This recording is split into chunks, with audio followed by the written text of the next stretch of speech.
Broadcasting live out of a basement in Appleton, Wisconsin. You're tuned into Fox Cities Core on WCZR Code Zero Radio. We're the show that gives you an opportunity to call in and be a part of the show. Our call-in line is 920-358-0795. Core.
One buys and auras.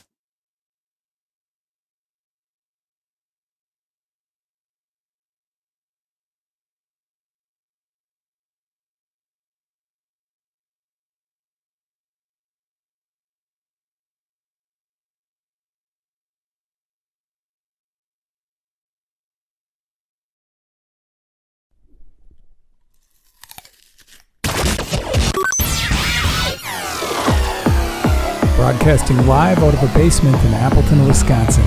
You're tuned into Fox Cities Core on WCZR Code Zero Radio. We're the show that gives you an opportunity to call in and be a part of the show. Our call-in line is 920-358-0795. Core.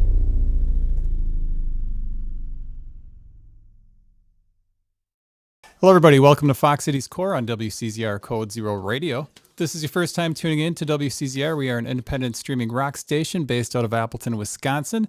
If you don't have the app, you'll want to download the Code Zero Radio app, which is available for your Apple and your Android devices.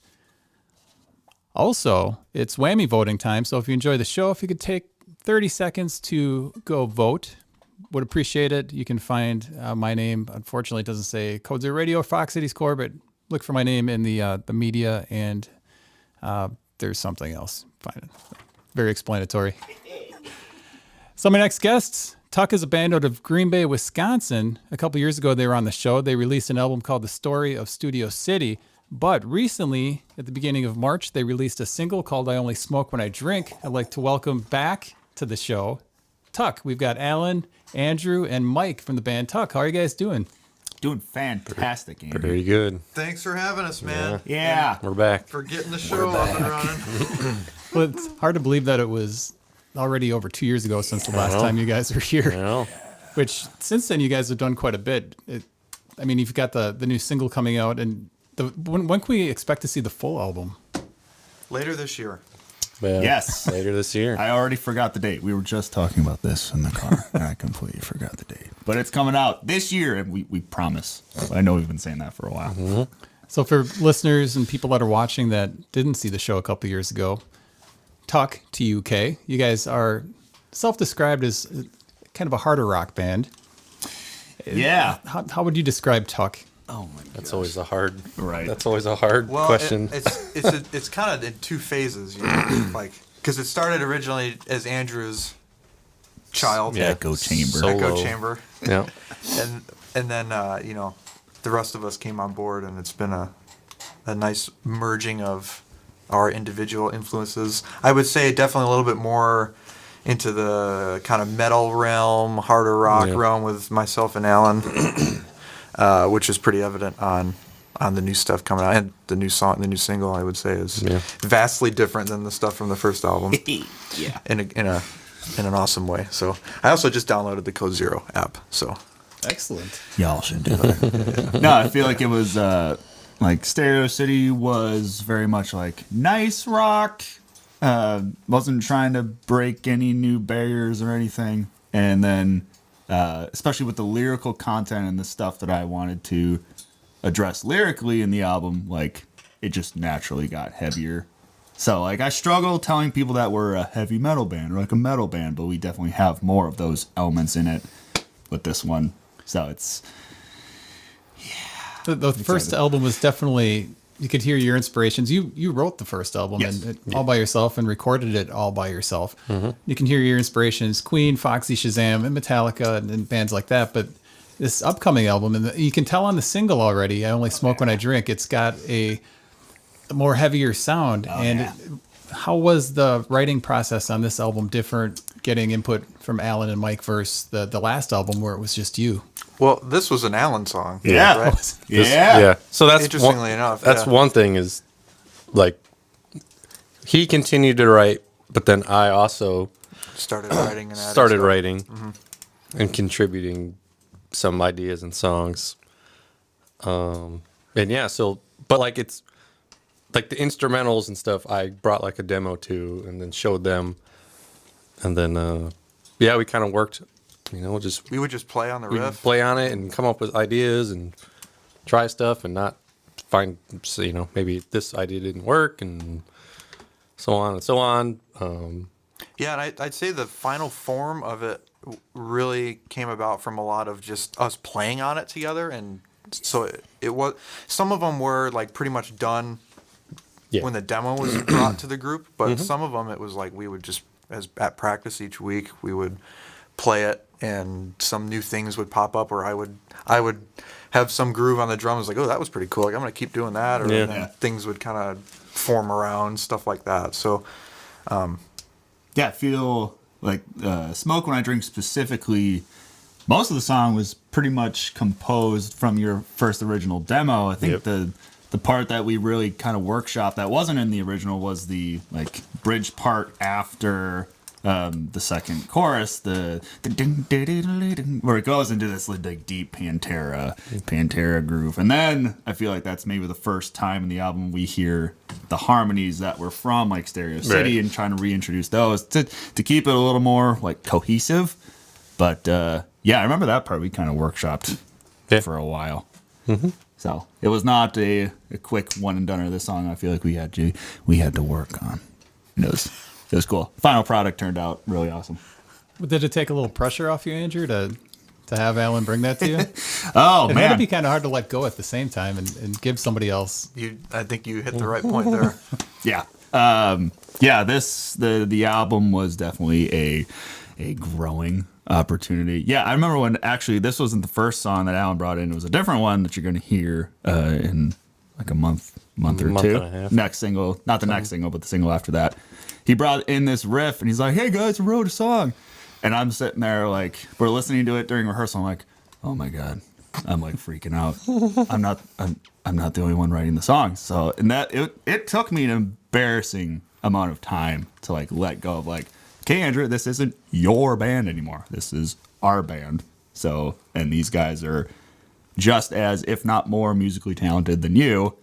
You should allow them to express their musical abilities too. So it took me a while to figure that out. But once I did, it was like, okay, yeah. And then it turned into a release of pressure. Like, okay, you don't have to write this all by yourself. Like, these guys are good. Let them be good. Are you also letting them have more say as far as merchandise and Oh, I absolutely. I can't do that stuff. I'm not good at it. So yeah, this entire thing has been a journey of letting go of control and seeing how that has actually benefited the band. Yeah, for sure. well, and you and Andrew, or you and Alan have been here before. Mike's never been here before, so we don't really know your backstory. How did you meet these guys, and how did you get involved in this project? Well, we all went to college together, which I probably talked about last time they were here. Andrew was a couple years ahead of Alan and I. Alan and I actually graduated the same class at Michigan Tech. And then we all ended up working at the same place too. And, I started in 2019. Andrew was there full-time a year or two before that. And then, I started in May. And then, 6, 7 months, 8 months after that, March of 2020 was when all the stuff started closing down and stuff like that. So we went through that period and was kind of not doing some work stuff, and then I think Stereo City came out in 21, I think, right? And that was had you moved back to Green Bay Yes. at that point? Yes, because you did the listening party at Lighthouse. Yes. I think I moved back to Green Bay. It was like April of 2020, and then the year after that it came out. Yeah, so the album came out and I listened to it and I was like, dude, this stuff is awesome. Like we should play this stuff, So if I remember correctly, I think it started you and I jamming it in the shop in 2021-ish after work. After many pokes of like, hey, Yeah. I want to jam with you, Andrew, and I'm like, Okay. Yeah, it took some time, and then I don't know. Then sometime after that, got Alan involved, and Well, 'cause I did the same thing. Like, I messaged him, like, so, like, are you thinking of doing this, like, as a band, Oh, like a yeah. live band situation? Yeah. And then, like, I didn't even know you and him had connected yet when I Oh, yeah. initially messaged him. Uh-huh. So, Did you guys even know that Andrew was capable of writing and recording a whole album? Like all of a sudden, I didn't know he could sing like that. well, because I don't know if we mentioned this last time. Me and Andrew were in a cover band in college, so like I knew he could play and write, and I think you wrote some stuff in college too. So like I knew he could, but obviously it was like this is different than the college stuff. But Oh, yeah. just because of life experiences and whatever circumstances. But yeah, so like I knew, and I heard it, and like Chop said, like this is really good, and the world should hear it. So no. yeah, were there any were the drums on the first album real drums, or were those weren't real drums? Nope. So I mean, when you were recreating that stuff for live shows, was it difficult because Andrew, programmed all this stuff in there? Was it hard to play? No, it was. I think he was very welcoming and letting me put my own flair into some things. Because the way I play the songs now, I mean, it has a human feel to it, obviously. Yeah. Whereas on the album, I think it very much feels like a programmed. It does. It does. At some points, But there are a lot of like. He's got a really unique sense of like coming up with drum parts for things, and like there's a lot of cool parts in that album with some cool drum parts. It's like Intro to Cool Kids. There's some parts in Stereo City that have some cool drum parts. So that was fun to maybe not necessarily have to be like, oh, I have to come up with something cool here. Like it's already there. Just like Yeah. The foundation was kind of there. And yeah. But then your ability to come up with the cool slogan. I still think of in the middle of the solo to Rhonda, where you do this like weird ride hi-hat. Like that's so much more interesting than what I wrote. And there's like a cowbell in there and the whole thing. But I'm like, yeah, just having crazy idea, have a real drummer with real experience brings the human feel to it. Like that I feel like is one of the biggest differences on this album. It just feels more human and more, you get a lot more of the human energy in it. And that's huge. So TUK started playing all the songs from Stereo City. You also, Andrew, started doing these solo shows where it was really acoustic. And how did that reshape the songs? I don't know if it necessarily reshaped the songs. If anything, doing the solo stuff started, I feel like, kind of as a utilitarian. Like it's hard to book shows with everybody as much as I love to play with the full band. I was like, hey, I have the ability to do this stuff on my own, make us a little bit of money. And then I think out of that also came like, oh, I also kind of have these songs that have been either in the hopper for a while or these other ideas that I'm not sure if I want to bring to TUK and I want to shop them out first. But I think with the solo stuff, it also, the hardest part was just the vulnerability. Like, I don't have a band behind me anymore. Like, it's just me. And it was scary, but I think it also increased my confidence in my writing and performing abilities. So then to bring that back to the band when we eventually start playing live again, like it's huge. I love doing that stuff. The last show I did was more of it was influenced by some of the singer-songwriter shows that I'd worked and seen. And like, I like the songs, like those are great, but it was from going to some of these shows that I was at, like hearing the backstories of how these things got created. That's the part where I'm just like, I get off on that. So I would like to incorporate some of that stuff in our live show, but maybe not quite to that big of a degree. Like kind of finding that middle ground, like, all right, here's a song we wrote, and here's a song we wrote. I'm gonna tell you the disrotation on how this came to be. It's also been a kind of a cool, different way for us to kind of spread the word a little bit. It's a little difficult finding places to get original bands to play in Green Bay, so the solo stuff has been a good way for us to kind of redirect our approach and still kind of get some exposure and stuff. So, and you know, I think it's too early to say if that's paid off or if anything, but nonetheless, it's worthwhile to do and try out, right? So and people want them to come play. So I mean, absolutely. I already got 2 more shows booked in June. People want it. It's kind of that guerrilla style of introducing our music and stuff. Like I feel like TUK is this big semi truck that you have to get into venues and do this thing because we're live guys. We want it to be big and good. Whereas like my solo stuff is like the little sprinter van that can go anywhere but still keep our music alive.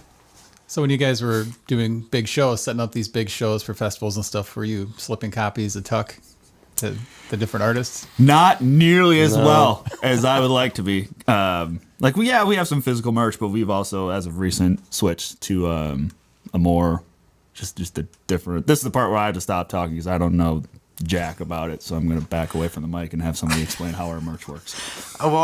Backing up from the merch a little bit, I think the discussion of the band had probably come up just in passing. It's a real casual environment in that live show stuff, so it's weird to be like super upfront and like, hey, I'm in a band, like you should go listen to my band, you know. So hard When you're in the middle of a work day and guys have been on the road for weeks on end, Yeah. you know. So I think more often than not it would come up in just casual conversation, like, hey, what do you do? Do you play? You know, stuff like that. You know. Yeah. I don't know if Alan has anything. Yeah, for sure. I don't. I'm definitely not opening with like, hey, I'm in a band. Like, here's my card or whatever. But like, if it comes up, for sure, I'll get tell them and show them the Instagram or something. But yeah, it kind of has to be in a natural sense because like also, I'm sure every other roadie out right now is in a band also. Yeah. So like, Yeah. but yeah, so like work related. There's a time and place, I suppose, when Yeah. stuff comes up. You mentioned the TUK show being the backing of a big semi trailer, in which your show is that you did something last year that was over the top at Lighthouse. Oh, yeah. You previewed the upcoming album, and it was awesome stage setup. Like, it was LED lights, Huge. everything. It was over the top, and it sounded so good. Like, I know you had a lot of help setting that up and getting that off the ground, but Oh, yeah. was it a little nerve-wracking debuting those songs that early? And were they already fleshed out a year ago? I mean, they were probably 90% there. Yeah. That live stream, I would say. Yeah, I'm trying to think back. Like, if you were to listen to the live stream we did, and then, if you were to listen to the studio versions of what we've created, there's probably not a whole lot that's different composition wise. Of course, it's like sonically different. But yeah, when we did that show, there was like, no, these are the songs. This is it. Yeah. And I feel like we were like, I didn't feel nervous about any of the parts. Yeah. That was pretty fleshed out at that point. Yeah. So So, it's yeah, even- I mean, if you thought that live stream sounded good, then And you the guys, actual album's gonna Oh yeah. really and it's, knock your socks off. it sounded yeah. really good. I think you guys had some you're playing to some tapes on some part or some Sure. pre-recorded Yep. stuff. Yep. What's Yep. your opinion on that? Obviously, you're not against it. It was a conscious decision Yeah. and conversation we had. Yeah. We wanted to present it as, even though it was like a year out from this summer. When was that? What was that? Last year, Fall. like February, January? It was like when we did that December. Over a show? year away. Yeah. But it was we wanted to present it as more of a from viewing it as a completed work and to include those things that we can't necessarily replicate with us playing, but it's a part of the song that we wanted to showcase Yeah. more. We wanted to show it as what the album could or may sound like. Yeah. So Especially while we had the tools to do it. Like, we've played some shows after that, in little dive bars and little clubs. It's like, we're not going to lug around a whole tracks rig and have the ears and the whole thing. Like, we'll play those raw. But it's like, while we have the opportunity and the gear and the people that want us to do this, yeah, we're going to do it. Go. That was like the moment of go big or go home. I think you hit your head at one point, didn't you? Like the first song. Not even before the first song started. Oh my gosh, I kind of forgot that happened. Walk us through that. Yeah, so we're behind the curtain and we got the intro track rolling. I rehearsed this part like once in like while all the lights were on and the big ugly lights, so I could see what I was doing. So I walked through. I was like, okay, I'm gonna come from behind the drum set and I go downstairs, do the whole thing. It's like, yeah, I got this, totally got this. Until the last 10 seconds of the intro tape stopped. I'm like, oh, I got to do this in the dark. Okay. And I remember just go confident, go big with it. And I caught my head on a corner, like a sharp metal corner of a light that was hanging there.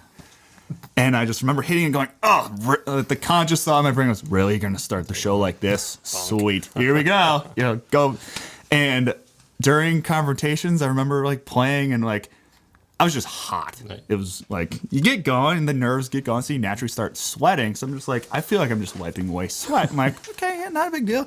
And under the red light, I couldn't tell that there was blood there. So I'm just like playing. It wasn't until, I think it was Bad Vibrations, that Ivy I was yelling. yanked you over. I'm like, what? So I And go back. you can hear her yelling in the recording of that Oh, yeah. afterwards. Yeah. I think that was a conscious decision to keep that in. It's another cool Sure. story to share. So I'm like, what's going on? Like going backstage, she's like, you're bleeding. I'm like, what? Ugh. But Yeah, and what's funny too is, so while that was happening, I had talked back to the crew. So we were talking via that talkback know. channel, like, do we need to like fill some time here? Like, what's going on? Like, Bam. but he came back out Yeah. on time. it was great. Yeah. Put a hat on, Yeah. rock and roll, baby. And we had our good buddy Brandon there shooting photos. That was one of my favorite shots. He's got one of me from this angle, and you just see it dripping down. I'm like, yeah, it's metal, baby, yeah. It's metal. So you guys put the songs out into the world pretty early. Like you mentioned, that was live streamed. And Yeah. you said the songs were about 90% complete at that point. Yeah. You ended the show with a couple tracks off the first album, and Yeah. they sounded just as good as they do on the album. Nice. Thank you. When you're doing something like that, are you ever afraid that it's going to set the bar high? So when you're playing a small bar or a pub or something, and people are expecting this full on TUK show, and you guys roll in with not the big lights. And Sure. everything.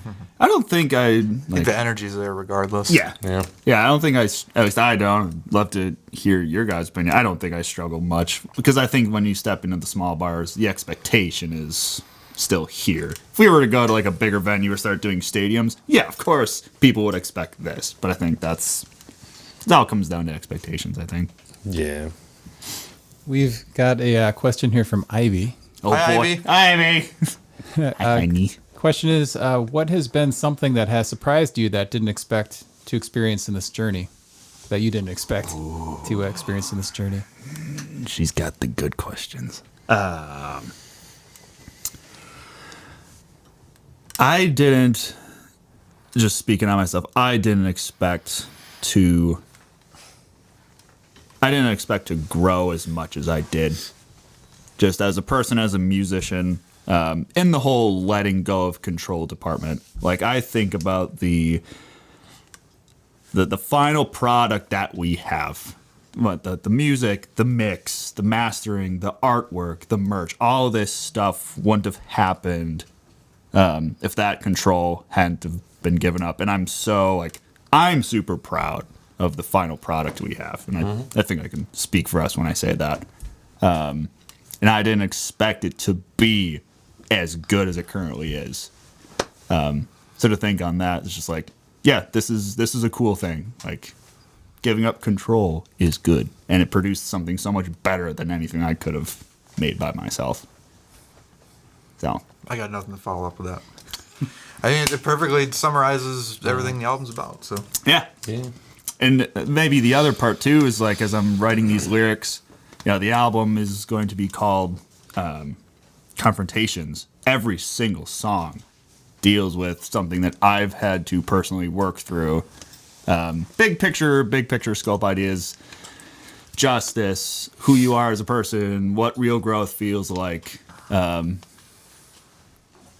I didn't expect any of it to turn out as good and to be as proud of a final product that I think is going to translate 5-10 years from now. Like, I think of Stereo City, and it's very like, here's where I was right now, and 5-10 years from now, it's still gonna be good. Like, it's still a good album, but that's not the person I currently am. Whereas I feel like this album is gonna translate further into the future. It's still gonna be relevant. Is there anything? I know Chop, you said you didn't have anything, but Alan or Chop, if you can think of anything, I mean, is there anything that surprised you because you jumped on to Andrew's project, and there's got to be something that was different or surprised you along your journey being in a band? The thing that I guess comes to my mind is actually the what we call our management team, our support Oh yeah. crew, I guess, that is kind of helping us along the way. deals A with bunch our of- craziness. Yeah, that helps us support what we do. That's the non-glamorous side of being in a band. Help just overall having a team essentially behind us. So what is it?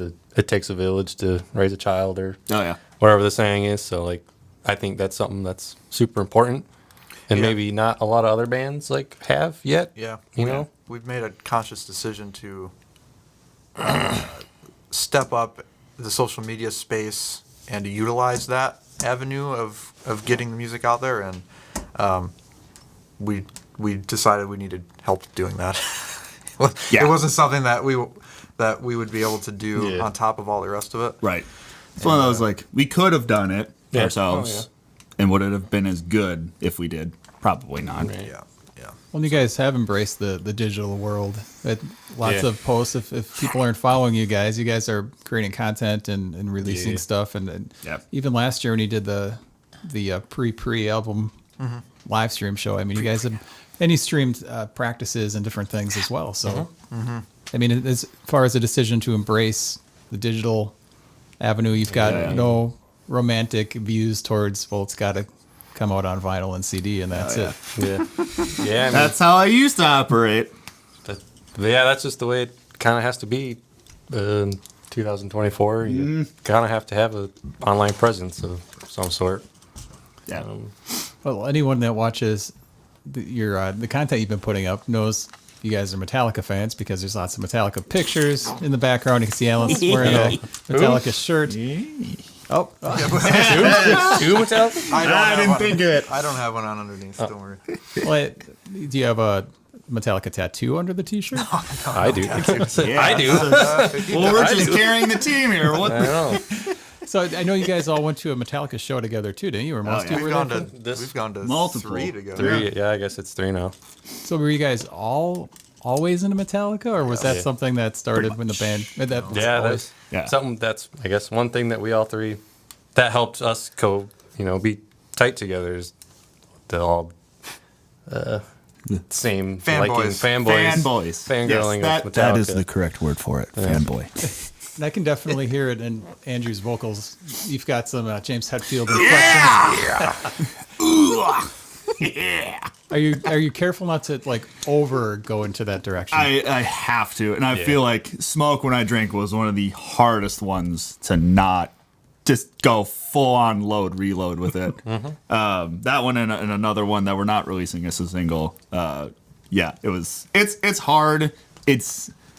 It's hard not to go full into it, but it's also easy in the sense that I know I can't. I just don't have that, whatever the Hetfield grit that I dream and crave. But yeah, I can't do it.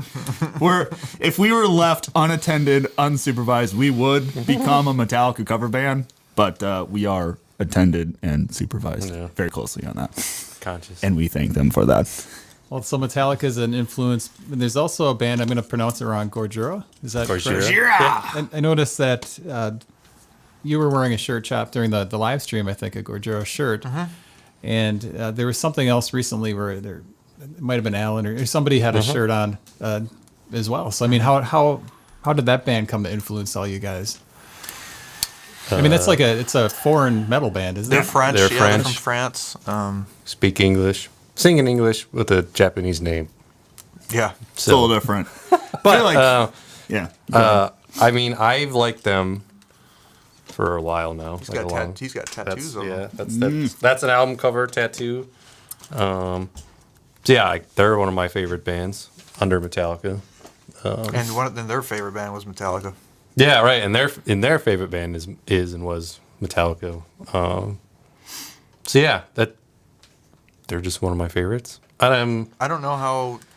I think between you and me, we turned him on. We kind of forced it into him a little bit, but It was good. It was a good force because I feel like at the time I still think Metallica is like heavy, and they are. But I think the Gojira, especially the way their sound, their sonic quality is just so much more modern, but it still has the old school heavy to it, and that's what turned me onto it. And I think that was a big reason why we did Stranded during the live shows. Like that song just slaps. And I debated for a while. I was like, do we do a cover of it and put that in the album? I was like, no, I kind of still want it to be all original. But yeah, like their stuff seems to blend in really well with what we're trying to do. Like, yeah, big influence there. Just on the more modern side of things. So Stranded won't be on the new album. It will not. So that put it down to 8 songs that you guys did. Is the new album going to be 8 songs? Yes. Yeah. Yep. No last minute additions? To No. Ain't nobody got time for that. Well, let's hear about somebody. Can you tell us anything about the upcoming album? You expect it to come out this year. We heard one of the tracks.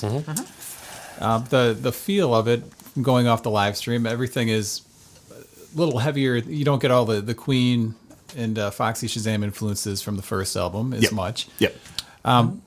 You guys, have you looked at the album cover yet, or anything?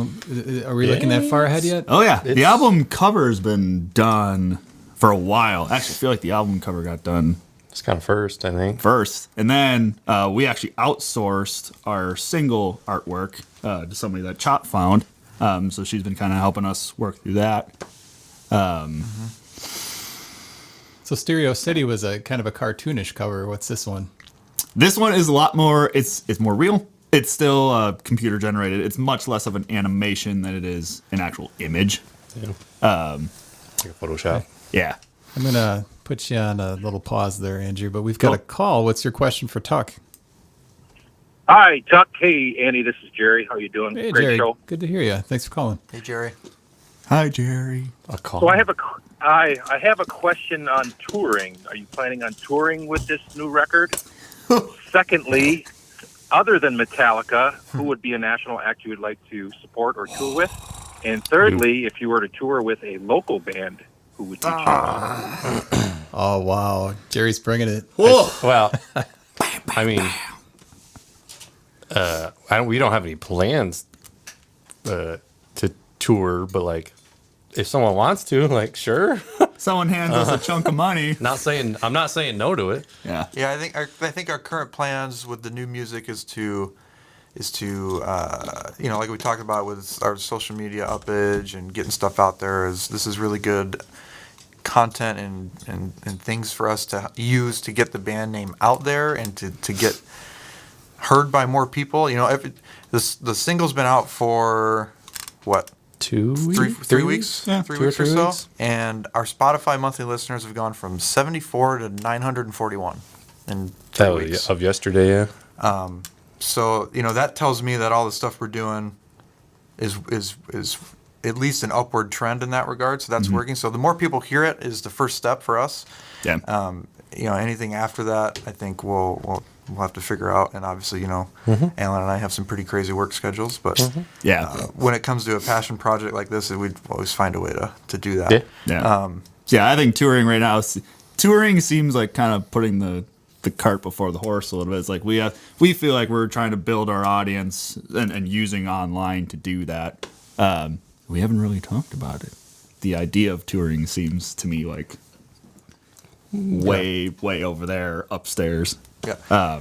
As far as the local band you'd like to play with and the national band, I think that's a good question. Yeah. We've like asked ourselves this question. Like, obviously there's Metallica, sure, that's like a given, I guess. That'd be But cool. like, then there's also like touring with bands you like, but and then there's also like touring with someone that's like would work musically. Because I would say like, oh yeah, Gojira, but like, would that be would that be a good fit, like in the bill or whatever? But Selfishly, I would love to tour with Hardy. yeah, or Hardy. His new like country metal stuff, I love it. He's been a big influence, especially on my solo stuff. As far as like local bands go, we were just talking before the show started about Trash Pandas and following them super close. It was cool to see they got metal album of the year. Like, I think there's something because I feel like they're a little more like they're metal and the more hardcore punk kind of stuff. And I think that would translate really well. I also think of a band that at least I feel like I've seen when we were up in college. My buddy's band, Highlight Reel, more in the like Coheed and Cambria, Jimmy Eat World influence, but still just as heavy. Like that, I think that'd be cool to do a little local tour with them. Yeah, I think another one that I've found, or I think I might have worked their show at Epic. I think Sweet Talk. And I think you've had them on here, right? Did I see right there. you had them on here? So Love Sweet Talk. Yeah, that could be a cool fit. Where? the cassette. Oh, yeah. Yeah. So, they- yeah. I mean, if you mentioned working at Epic, you probably do see a lot of local bands Yeah. up there. Yeah. Yeah, I guess. I'm trying to think. Me personally, I've like stopped. I'm not stopped, but I've been sent other places than Epic. It is a good. But yeah, It's a weird kind of intersection, right? Yeah. We're there working, and we can kind of hang out with some of these local bands that are opening and stuff like that. And we did it ourselves once. So. Yeah, we did. yeah. We did. With you guys doing sound, is it kind of hard for you to even find the time, number one, and number two, even want to go see a live show after, working one? Yeah, it's It's kind of like leaving work to go back to work. yeah, Yeah, a little yeah. bit. It is a little bit. I also see things come up like after the fact too. I guess I'm maybe bad about seeing things in advance to like plan to see something, but Also been just pretty like heads down, getting the album done. yeah, true. So- And yeah, working the other job. Do you guys have an opinion on the Tarleton and the tracks up in Green Bay? Yeah, I mean, that's another thing we were like kind of just talking about. Yeah, because I found I think through Sweet Talk that they were playing there, and then I kind of found that venue is right there where we live. So, yeah, we've talked about reaching out to them because it looks like a cool place, and it like just right up our alley. I feel like so. Yeah. So I think that's If they're been listening. kind of a big challenge is finding venues that, because I feel like we're in this weird, like, we're not rock, but we're not metal, we're here, and there are just certain venues that host different kinds of events. So to find a place like the Tarleton, like at the track, is like, this seems like the right place to go. I've been thinking, I was just talking this morning with my wife about reaching out to somebody that we know at the good buddy Tom at Time Bomb Tom. Time Bomb Tom at the Green Bay UFO Museum. It's like, I see him posting stuff all the time. It's like, this is where the original rock scene in Green Bay seems to start. So let's go there. Did you pay attention to the Bammies at all? A couple Yeah. days ago was the Bammies up there at the Tarleton. Oh yeah, Hopefully It was- the first of an annual first tradition. event. It was cool to see that get sold out. Like, to see that, I feel like I get discouraged a lot by Green Bay. It seems like cover bands and country bands seem to just dominate. So it's like, what are the rest of us supposed to do? But to see the original scene get represented in Green Bay, it was like, kind of lifts you up a little bit. I was following it on social media pretty much all day yesterday, just trying to keep up with it. It was cool to see some of the bands get recognized. It was also really cool to see a good friend of ours get recognized, Rick Moore. He just recently passed away, but he was a huge part of the punk scene. Oh, really? Oh yeah, I didn't know that. yeah. A lot of our friends know that. Obviously, he was part of the Union. He was a big rigger guy. But yeah, back in the day, and I shouldn't say back in the day, like that was kind of his life, was the punk scene. We're like, Wow. hell yeah, Rick. So you've got a country album a country song on the upcoming album called "The Duel," which you performed. Kind of sort of. You mentioned that guy that does like, metal country. I can't think. Hardy. Hardy. My cousin's husband loves Hardy. Oh yeah. I mean, is that a direction that you're going to explore more, or is that just a one-off track? I don't know. I feel like we joke about two things: being a Metallica cover band, and also like, really, you know what? If Green Bay is all about country and cover bands, let's write a country album. Damn it! Give Like, them what they want. give them what they want. Yeah. See what works. I mean, yeah. That song, did the duel, that kind of came before the Hardy thing, right? Yeah. At least for yeah. you, right? Yeah. Right? Yeah, it came from this stupid little riff that I had in my head one day at work. It was based off of a song we used to sing in Boy Scouts. And it just turned into, like, in my brain, just turned into this spaghetti western was kind of the phrase that was in my head.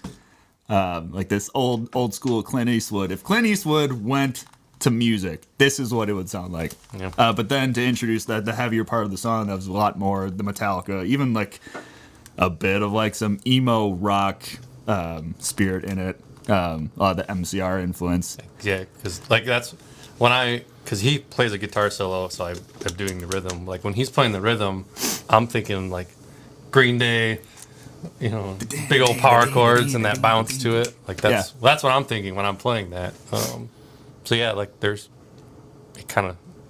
it's a weird spectrum of genres in one song. So it's got the like orchestral intro with the country shuffle to begin, and then it goes into this full-on like octave Cliff Heavy Burton-y guitars, big double double kicks. kick stuff, and then it ends with just the acoustic, and then like that's the way we plan on ending the album, and then you're sitting there going, how the hell are you gonna follow that up for album number 3? It's like, Oh, we have ideas. When you're writing set lists for shows and then performing in front of people, are you trying to read the faces of the people when you go into these different genres? Because I mean, if you're putting the first album next to the second album, it is all over the place. Oh yeah, yeah. It kind of has a wide spectrum of what we can do, and then we incorporate some of the covers we do, and that just expands it even more.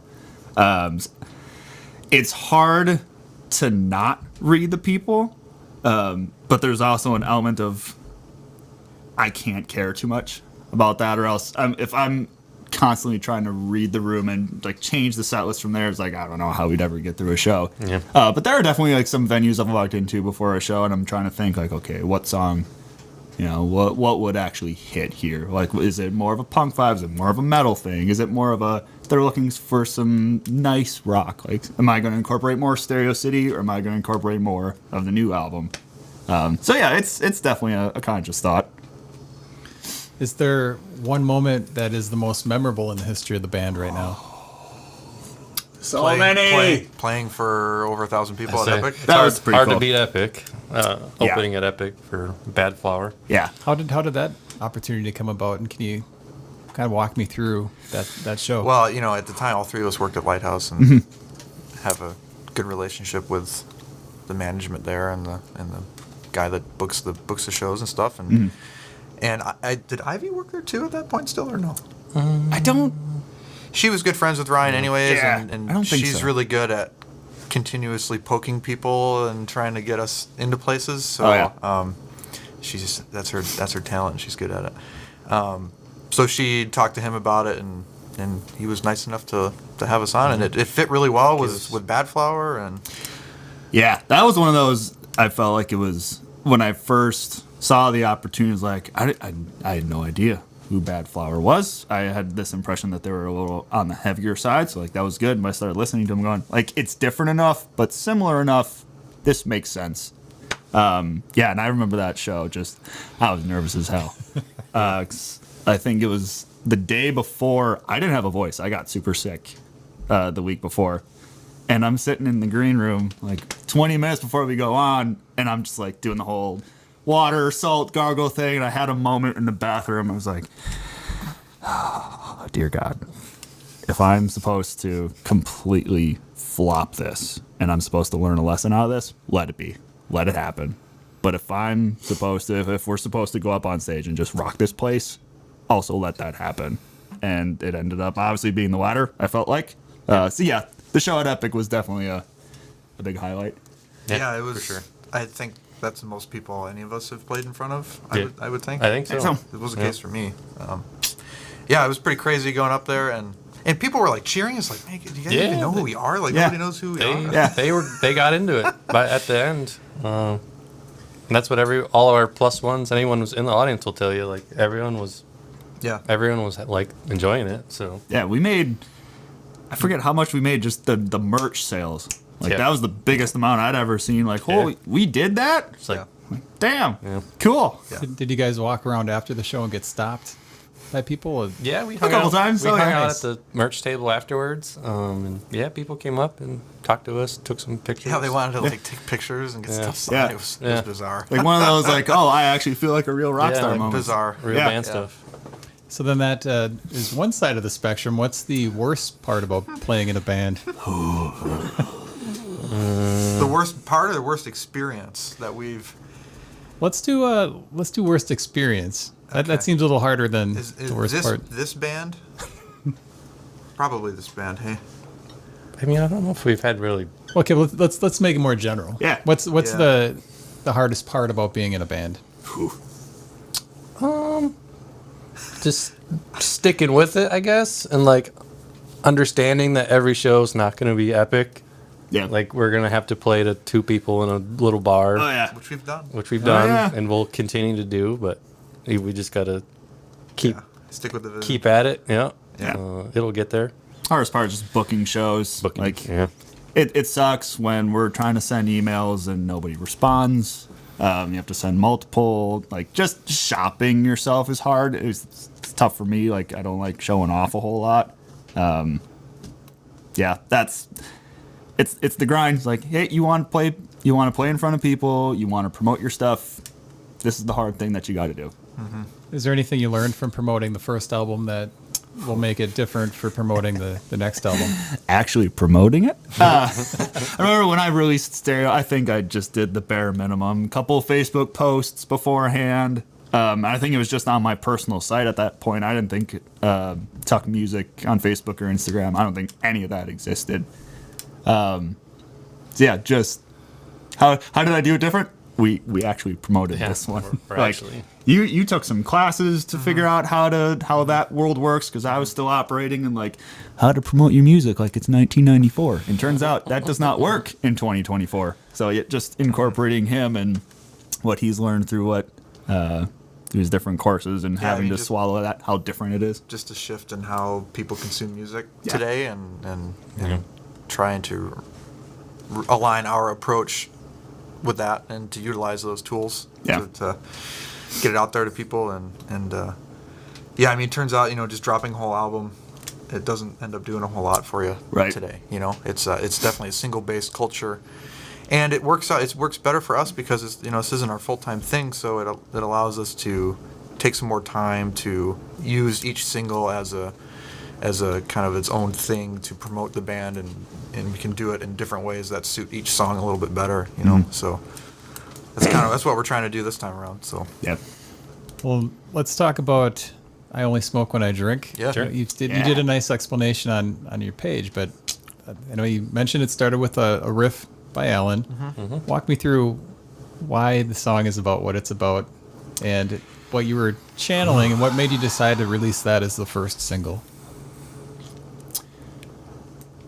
Yeah, lyrically, it was obviously just talking to Alan. Like, when I heard the song, it wasn't the first song I started writing lyrics for. I think it was actually a different one you brought in. So by the time it got to me, it was like, all right, it kind of felt like it was in that, what the hell do I write about? Like, I feel like I've dumped what I currently have in my brain, so now it's empty, and I'm looking for an idea. And sometimes it is just like what kind of a vibe are you going for, man? Is it dark and moody and deep and stuff? I was like, okay, what do I do with that? And I think I was just thinking about this on my drive over. Like, it came out of this idea. Like, I was trying to think of like a catchy phrase that you could kind of build off of. And I remember growing up, for whatever reason, just like a common thing I heard was, the phrase, I only smoke when I drink. How many times have you heard that before? It's kind of this, and I wanted to dissect that. Like, what does that actually like mean? Like, you only do this bad thing when you're doing this other bad thing. So it's like, it's kind of started this whole, like, how do people get into the downward spiral of their bad habits? Which then open up this can of worms of like, who are you as a person? Like, when you're in these kinds of environments, when you're hanging out with these kinds of people. And that, I feel like, was the big ball to push to get it downhill to write the lyrics about. So it's all about confronting yourself. Like, who am I? Do I like who I am? And if I don't, is it because of who I am, or is it because of this environment I hang out with, or the people I do? Like, having that conscious thought. It's just, I feel like it's something that people struggle with every day, especially when it comes to, in terms of growing as a person. People want to find out more about TUK, where can they go? TUKBandOfficial.com. That's the place. That's our tag for all our socials as well. TUK Band Official. Yep. Facebook, Instagram, TikTok.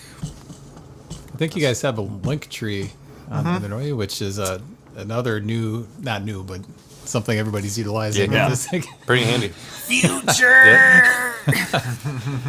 And what's next for you guys as far as shows? Is there Right anything scheduled? now, we don't have any shows currently booked. We're in that process of sending out emails and trying to get booked. I have a couple solo shows starting in June, but all that stuff.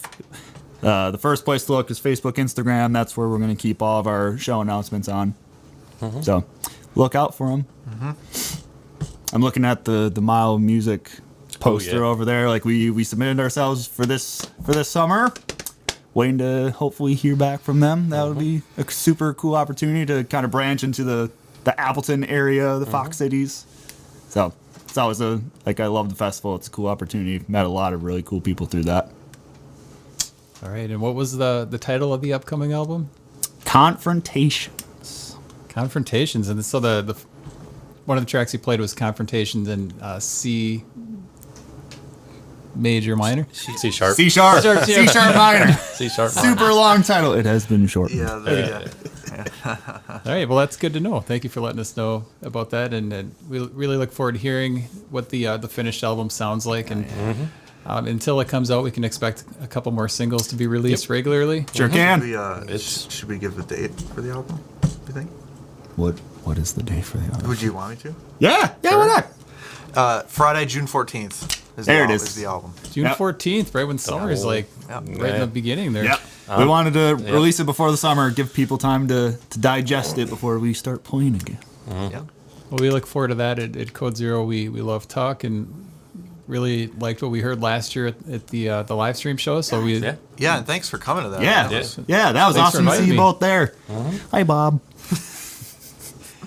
well, thank you guys. you. Appreciate it, Alan, Andrew, and Chop. You prefer Chop? That's what most what we people call tend to memorize, remember. That's My I'm call. cool with it. My call. My call. Like, oh. Any thanks. last words, you guys? Are you ready to be confronted? Yeah. It's awesome. You've been watching Fox City's Core on WCZR Code Zero Radio.